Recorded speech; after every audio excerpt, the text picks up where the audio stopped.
Produit avec le soutien du Crédit Agricole du Maroc. Je m'appelle Mouna et j'ai 43 ans. Il y a quelques mois de ça, j'ai reçu un coup de fil de Reda Allali de Radio Ma'arif pour me proposer de travailler sur un nouveau podcast.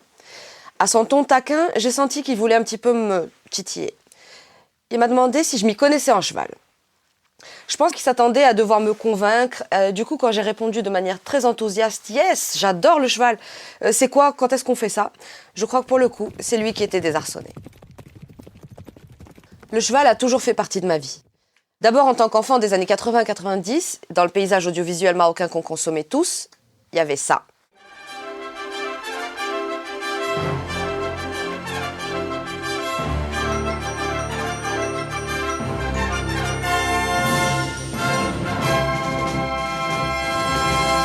Sous le haut patronage de Sa Majesté le Roi Mohamed VI et l'égide de la Fédération royale marocaine des sports équestres,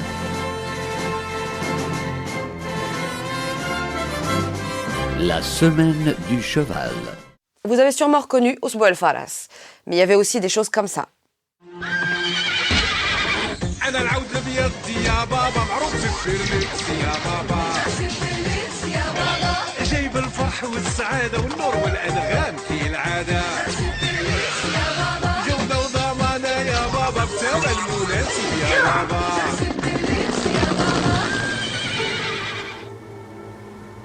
Vous avez un cheval pour moi?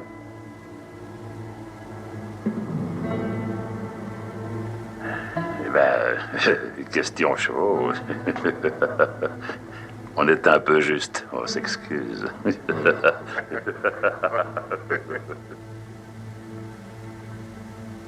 J'en vois deux qui ne sont à personne.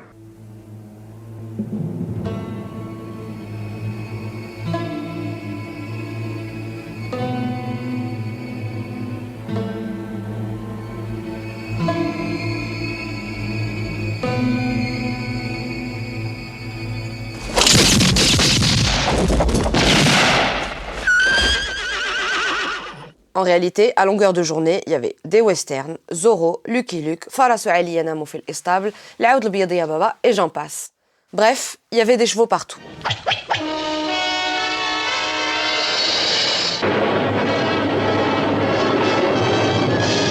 Un cavalier qui surgit hors de la nuit, court vers l'aventure au galop. Son nom, il le signe à la pointe de l'épée, Vinzette qui veut dire Zorro.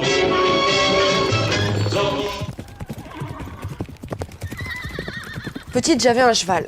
Je sais, ça fait bizarre à dire, mais chez nous, le cheval, c'est une affaire de famille. Mon grand-père paternel, Allah yarhamou, que j'ai à peine connu, était de la région de Matmata. Matmata, Riata, du côté de Fès, Tchaounet, c'est vraiment le fief national de la culture équestre et équine. Jdi Allah yarhamou était cavalier depuis toujours, il faisait de la tboreda, et même du temps du protectorat, il était postier, et il livrait le courrier dans la région, à cheval. Mon père a donc littéralement grandi sur un cheval. Lui, il montait à cru depuis toujours, et il était même connu, Flarobia, pour être le jeune gamin. Enfin, on l'appelait, les voisins d'à côté l'appelaient pour dresser les jeunes poulains un peu fougueux. Et je pense qu'il a voulu peut-être nous transmettre ça en nous inscrivant des décennies plus tard, mon frère, ma sœur et moi, au cheval. On était dans les années 80 et on habitait Agadir. Rien ne se perd, tout se transforme, tout se transmet. Avec le recul aujourd'hui, je pense que consciemment ou inconsciemment, mon père voulait transmettre cet héritage, mais il ne nous a jamais réellement parlé de ce grand-père cavalier, ni de Tboreda, ni de tradition, hormis quelques petites allusions ici et là. D'ailleurs, je vous invite à l'écouter. Un village européen de premier ordre. Est-ce qu'on se met au Matmatanid? Avec son église, son hôpital. Je dis là, il كان في لابوست. كنشوف فيه دابا في لابوست. ايوا كانوا كيديروا لابوست بالخيل بصح نيت. كان كاع لي كولون اللي بعاد. كيوصلهم كيديروا كوريا شوفال. سي مانيفيك. وفي السير بار روت بالبيسيكلات. لا بيسيكلات. ولا شوفال. مانيفيك. Ouais. والخيل كان ديالو ولا كان ديال البوسطة؟ ديالو يشريو ليه جوج كل عام. اه بون؟ Il avait droit à 2 deux chevaux. par an. وكيبقاو عندكم في الدار؟ يبقى عندنا ونزاري انا اللي كنت كنتبرع بهم. سي با فغي. النشاط. كوبوي. حتى الوالد كيعجبو كيقول يلا هات يلا زيد تبرع مع راسك تخيل مع راسك. بالصحة. Donc plutôt que d'apprendre le côté traditionnel du cheval, moi à l'équipe de l'étrier d'Agadir, avec Amé Moussa Allah Yerhamou qui était instructeur et Moulay le palefrenier, j'ai plutôt appris à monter à l'européenne, à sceller un cheval, à faire un peu de voltige, à faire du saut d'obstacle et à faire des balades. D'ailleurs en parlant de balades, j'ai une anecdote qui me revient toujours en tête.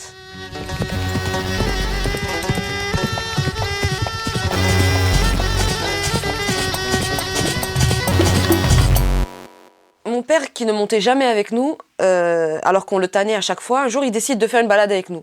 Juste pour vous mettre dans le contexte, la balade se faisait de la forêt derrière le club de l'étrier. Donc une petite forêt avec des arbres, etc. Je devais avoir 11-12 ans. Et ce jour-là, il nous fait l'honneur de monter avec nous. Donc dans le groupe, beaucoup d'enfants, à cheval, 2 encadrants et papa. On démarre gentiment au trot, on quitte l'arrière du club, on s'avance dans cette forêt. Et là, je pense que de se retrouver sur sa monture a dû réveiller quelque chose en lui parce qu'on n'a vraiment pas vu le truc venir. Et à un moment, on entend un « Ah, Al-Hafidullah !» C'est exactement le même Al-Hafidullah que vous allez entendre à plusieurs reprises tout au long de ce podcast. Et ce cri qui est sorti de nulle part, on s'y attendait pas, a dû réveiller quelque chose en mon père, mais il a surtout réveillé quelque chose dans son cheval qui s'est mis au triple galop, ce qui a réveillé forcément la même puissance chez les autres chevaux. Tous les chevaux se sont mis au triple galop. Je vous rappelle qu'il y avait des enfants sur les chevaux qui ont commencé à tomber de leur monture les uns après les autres. Les instructeurs étaient complètement en panique. Ça a donné une scène digne d'un film des années 80 justement. Mais encore aujourd'hui, voilà, c'est l'un des souvenirs les plus drôles que j'ai à dos de cheval. Et à chaque fois que j'entends ce Al-Hafidullah, ça me ramène vers cette scène incroyable.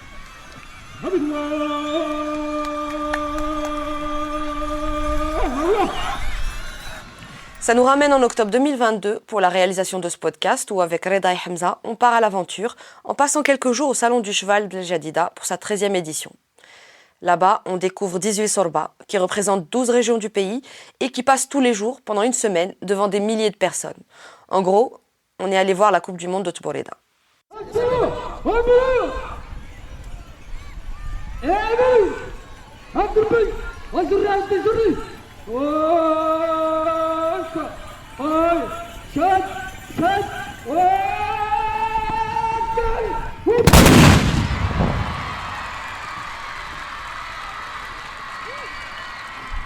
Avant d'arriver là-bas, qu'est-ce que je savais réellement sur la Tboreda ? Un peu comme tout le monde, j'avais ça en tête. L'UNESCO a répondu favorablement à la candidature du Maroc pour l'inscription de la Tboreda sur la liste représentative du patrimoine culturel immatériel de l'humanité. La délégation permanente du Royaume auprès de l'Organisation des Nations Unies pour l'éducation, la science et la culture se félicite de cette inscription qui constitue, je cite, une reconnaissance internationale d'un héritage civilisationnel arabo-amazigh unique au monde et auquel les Marocains sont très attaché. Fin de citation. Le dossier a été élaboré par le ministère de la Culture et de la Communication en partenariat avec la Société royale d'encouragement du cheval et la Fédération royale marocaine des sports équestres. Donc depuis 2021, la Tboreda est officiellement reconnue mondialement. Et si on revient un peu dans le passé, je sais aussi qu'il suffit d'ouvrir n'importe quel bouquin qui raconte le Maroc ancien pour trouver des témoignages. Chez Radio Ma'arif, comme il y a des ouvrages historiques à tous les coins, en feuilletant le Maroc il y a 100 ans, je suis tombée sur un témoignage d'un chirurgien anglais qui se promenait chez nous vers 1790 et voilà ce qu'il disait. On voit souvent des jeunes gens morts prendre plaisir à pousser un cheval aussi vite qu'il peut aller, en le dirigeant contre un mur. L'étranger qui les regarde faire imagine qu'il leur est impossible d'éviter d'être mis en pièces. Cependant, au moment où la tête du cheval va toucher le mur, il l'arrête sans qu'il arrive aucun accident. On ne saurait donner une plus grande marque de déférence aux personnes qu'on rencontre dans le chemin, soit à pied, soit à cheval, que de venir sur elles au grand galop, comme si on avait le projet de les écraser et d'arrêter tout court et de leur tirer un coup de mousquet dans le nez. Les morts m'ont quelquefois fait cette politesse dont je me serais bien passée. La course qui m'a paru les amuser davantage et où ils semblent transportés de joie, c'est celle qu'ils font en se réunissant un grand nombre et partant tous ensemble pour arriver au même but. Lorsqu'ils en approchent, ils mettent leurs rênes entre leurs dents, se lèvent sur leurs étriers et tirent un coup de mousquet.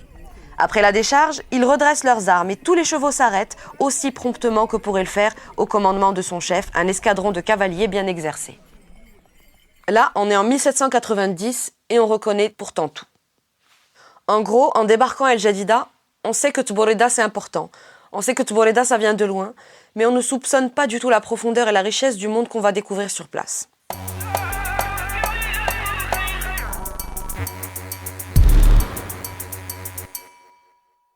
Donc là, on vient d'arriver derrière l'étang de Kaïdal. Radibda, le concours national d'El Tboreda, du salon du cheval.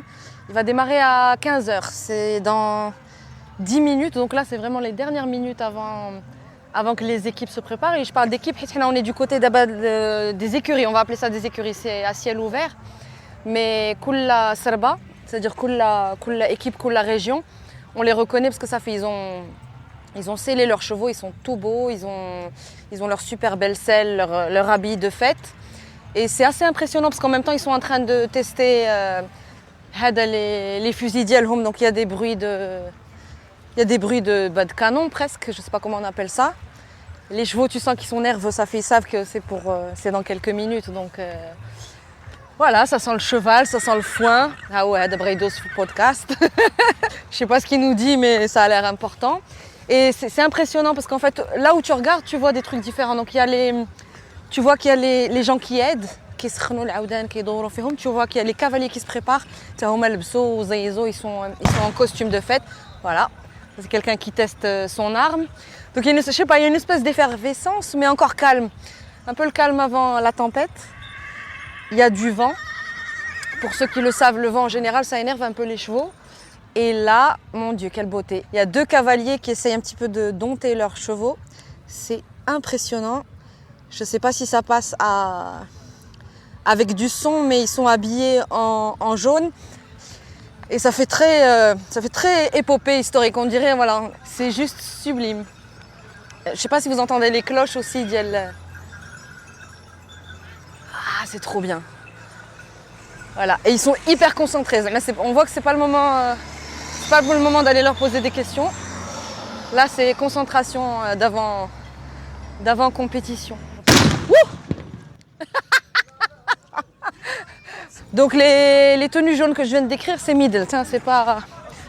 C'est Middle et ils sont juste sublimes.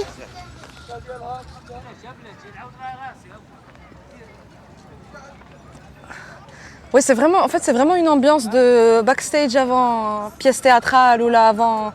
Là, ils sont en train vraiment de mettre les dernières touches, les costumes, littéralement. En fait, ce qu'on appelait tout à l'heure donc serbet, ils sont alignés les uns derrière les autres, ça fait une espèce d'arc-en-ciel, vu qu'ils ont tous des couleurs différentes.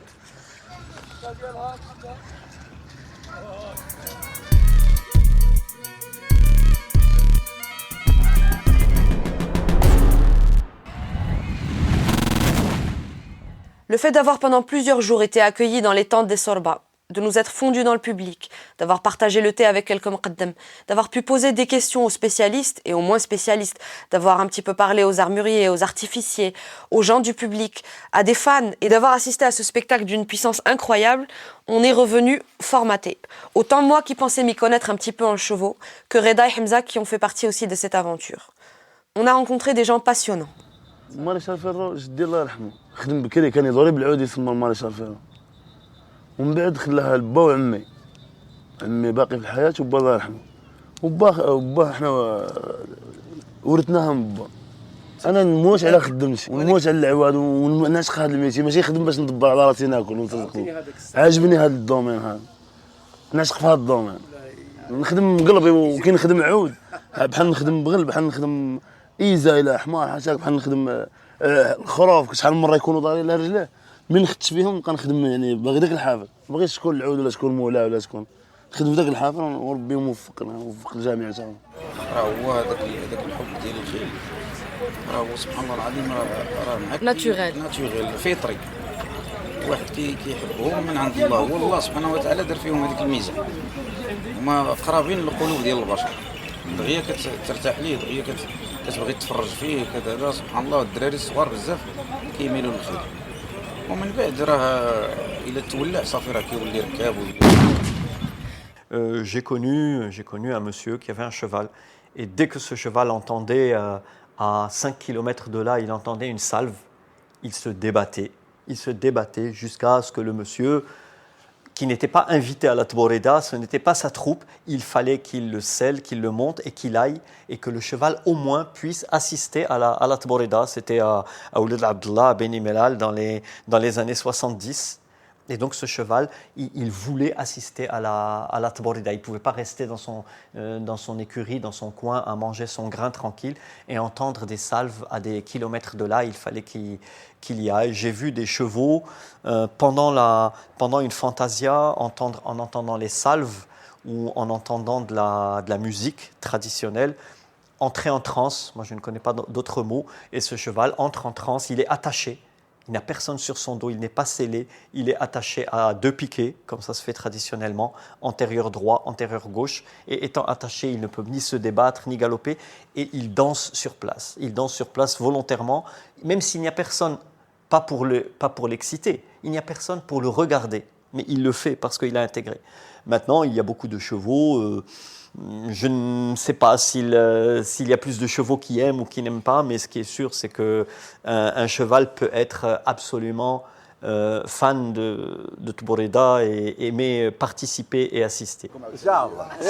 صباحكم مبروك لا ضروري راني قلت لك دابا ولا جايين عندك الله يبارك فيك دابا ملي كيطلع من فوق العاود راه ما كيبقاش هذا الراجل شتي تعطيه المكحله في الارض كتجي بحال الا غيهز بوطو ديال الضوء شتي ملي يطلع فوق العاود عطيه جوجات في يديه ما يشعر كاع واش كاينين الساعه اللي كتعاود ولي صغر منك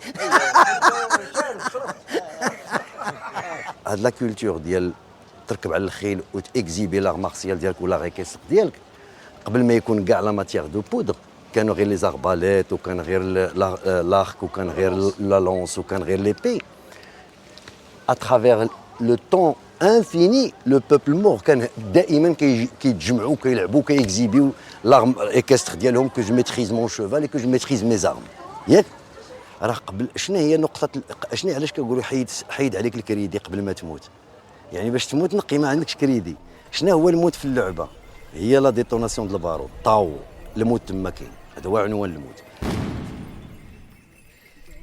Tous ces gens-là, ceux que vous venez d'entendre, on vous les présentera dans les podcasts suivants, vous aurez l'occasion de les retrouver.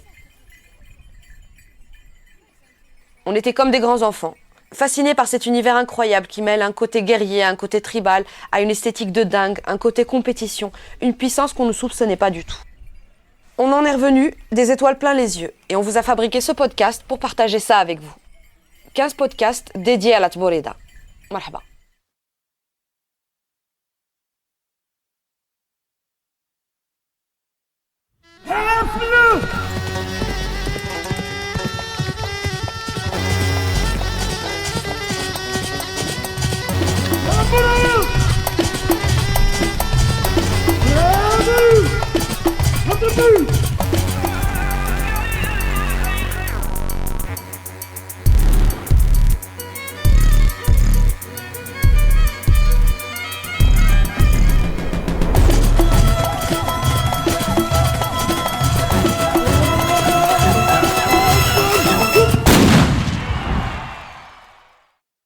Produit avec le soutien du Crédit agricole du Maroc.